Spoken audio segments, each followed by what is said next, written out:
diputado por el Partido del Trabajo y del Pueblo. ¿Cómo está? Bienvenido. Hola, ¿qué tal? Muchas gracias por la invitación. Bueno, ¿cómo va este último tramo de campaña? Bueno, bien, muy preocupados por que en estas elecciones se juega algo muy importante para nosotros, para el pueblo argentino.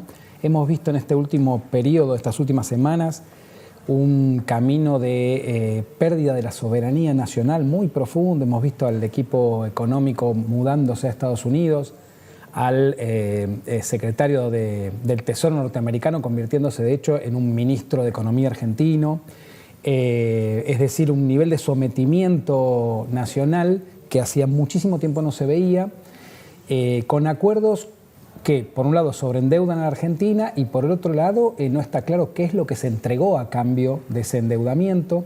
Se habla de una base militar norteamericana en Ushuaia, lo que nos pone peligrosamente en terreno bélico, ¿no? en medio de un mundo que camina hacia nuevas guerras.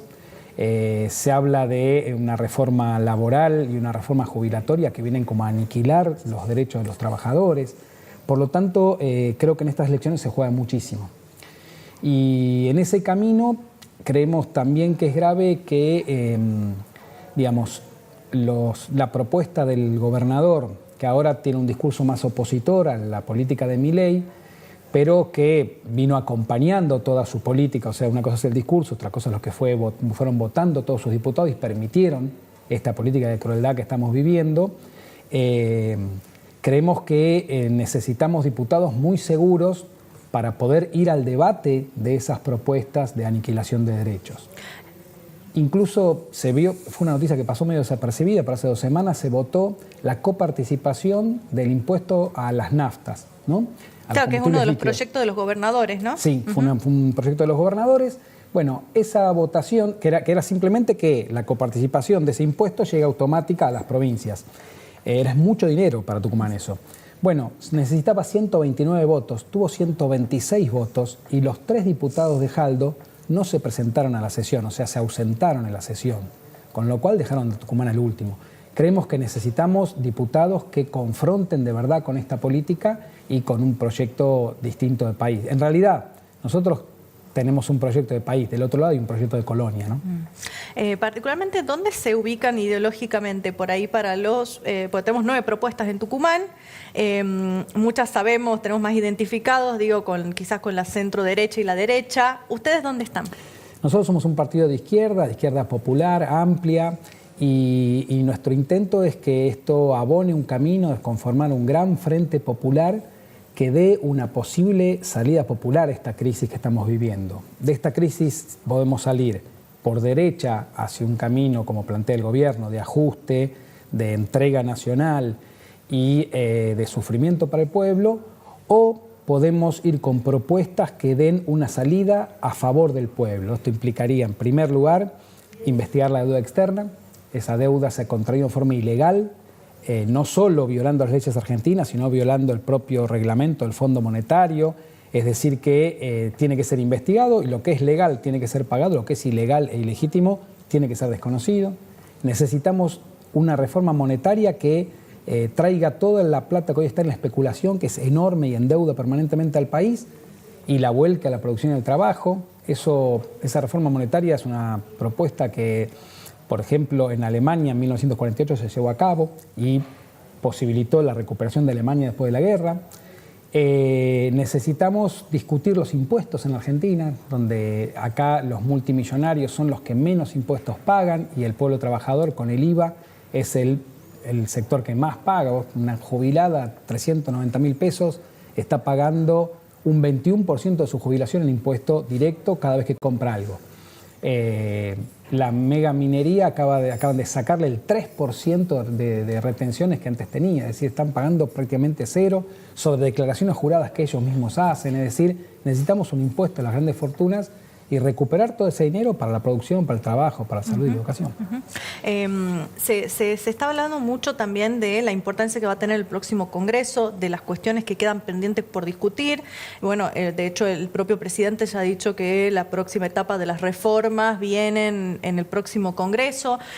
¿Qué expectativas tiene al respecto y por qué es importante que haya, diputados tucumanos de distintas líneas ideológicas también, ¿no? Se juega muy mucho en el próximo Congreso.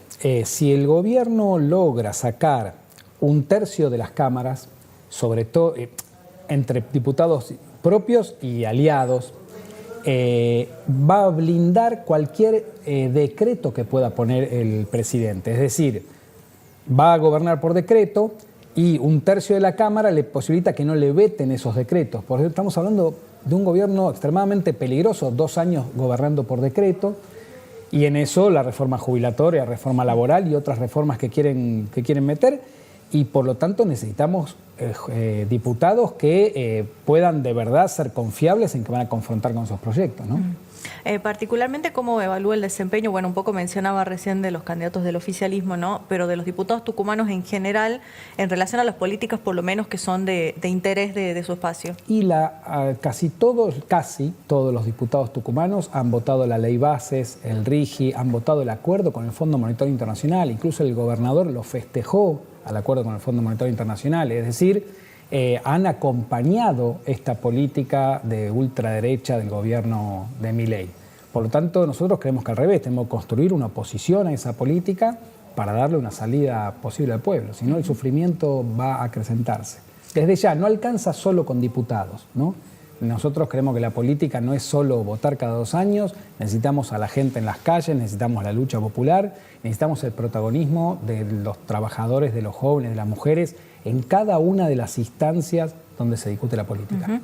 Particularmente, muchos dirigentes mencionan que lo que sucede el domingo va a sentar las bases de un quizás nuevo orden político, provincial me refiero, hacia el 2027, ¿no? Que es el recambio de autoridades provinciales. ¿Ustedes están interesados también en continuar con esta participación, en seguir hacia esa perspectiva? Mira, creemos que estar pensando en una elección de acá a 2 años es casi cruel.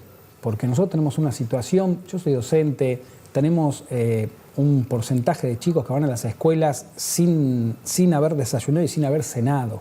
Por tanto, no podemos estar pensando en qué carguito te vas a postular en el 27. Creo que tenemos que pensar políticas públicas en serio, tenemos que ir al debate de fondo de hacia dónde queremos construir este país. No puede ser el Parlamento un charlamento y solamente una plataforma de campaña de las próximas elecciones. Tenemos que ir a discutir las medidas de fondo y las tiene que discutir todo el pueblo argentino, no solamente los que se presentan a elecciones. De resultar electo, ¿cuáles serían los 3 proyectos en los que les gustaría trabajar inicialmente? Bueno, hay 3 generales que estos que te planteaba al comienzo, de la investigación de la deuda, del impuesto a las grandes fortunas y de la reforma monetaria. Pero después tenemos que trabajar en el camino de recuperar todas las palancas económicas para la soberanía nacional que nos permitan dar respuesta a las emergencias que hoy el pueblo tiene. Tenemos que avanzar en una ley del 82%, volver al viejo 82% móvil para los jubilados. Esa ley es posible, es una gran mentira que nos dicen que es imposible y no se puede financiar las jubilaciones. Es una gran mentira. Tenemos que avanzar en que los trabajadores se estén en blanco para que hagan los aportes, en que retornen los aportes mal llamados patronales, porque en realidad es el trabajador el que está aportando a como eran antes del menemismo, y con este impuesto a las grandes fortunas podríamos dar respuesta para que los jubilados cobren el 82% móvil. Ni hablar de la emergencia en discapacidad que hoy está en debate, que encima ha sido vetado por el decreto del presidente, ha sido vetado por el Congreso, y sin embargo el gobierno decidió, desoyendo cualquier, no solo las manifestaciones populares y al propio Congreso, que no va a pagar y va a esperar que eso se judicialice para llevar más allá. Es una tortura para la gente con discapacidad y para sus familias, que también lo sufren muchísimo. Hablando del sistema electoral nuevo, bueno, vamos a tener la boleta única de papel. ¿Qué impacto cree que va a tener en los comicios y qué viene escuchando del votante o del ciudadano en general respecto de esto? Para los partidos que no tenemos los fondos cuantiosos que tienen los grandes aparatos, es una ventaja porque no nos van a robar las boletas, no nos van a tapar las boletas, no las van a romper. Es decir, siempre nuestro voto va a estar ahí. Así que de todas maneras no es que con esto se elimina toda trampa electoral, y hemos visto la presión el otro día del delegado comunal, ¿no?, planteando a la gente de Garmendia. vamos a decir verdad, eso no es solo Garmendia, ¿no? El apriete, la presión hacia la gente es muy grande. Hoy muchísima gente que es contratada o que cobra una ayuda social en una comuna, tiene que cuidarse incluso de sacarse una foto y salir en las redes con cualquier candidato, incluso con un puntero del mismo gobierno, pero que tenga otra línea política, tienen que cuidarse de salir en una foto, porque es, ¿no?, una directora de escuela que recibe una donación de, no sé, de lo que sea, una olla para el comedor de la escuela, tiene que cuidarse de quién trae la olla, porque si no después cuando va a ir a pedir el sonido para el acto escolar a la comuna le dicen que no. Es decir, que la presión es muy fuerte. ¿Han sentido ustedes algún tipo de presión en esta campaña? ¿Han tenido algún acto extraño? O... No, con nosotros no, pero la gente claro, no, sí. a veces. ¿Nos quiere mencionar cómo está conformada su lista? Bueno, por supuesto usted está encabezando el Partido del Trabajo y el Pueblo. ¿Y quién sigue?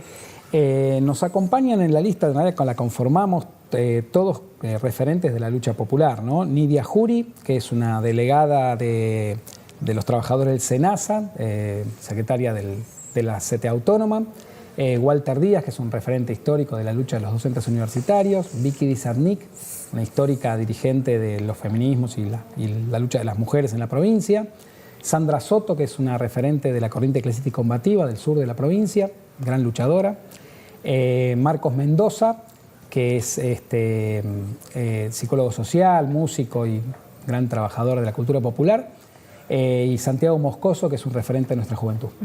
¿Cuándo tienen el cierre de campaña? Mañana, el día jueves, en un bar, lo hacemos en la calle Chacabuco, entre Pires y San Lorenzo. Invitamos a todos que vengan, va a haber música, va a haber discursos y va a haber algo para brindar. ¿Y dónde van a esperar los resultados el domingo? Estamos en la casa de unos compañeros, vamos a usar de búnker, no tenemos sede, claro. Está muy caro, es impresionante, pero están muy caros los alquileres y entonces para un partido popular está difícil, ¿no? Pero sí, ahí vamos a esperar. Muchas gracias, muy amable. Mucho éxito para el domingo, al igual que a todos los candidatos, les decimos, vamos a estar pendientes, por supuesto, de lo que suceda. Y nosotros vamos a seguir hablando de las elecciones y en este caso con una cuestión muy singular que ha sucedido en el caso de la campaña y que tiene que ver con esta puja, si se quiere, por la figura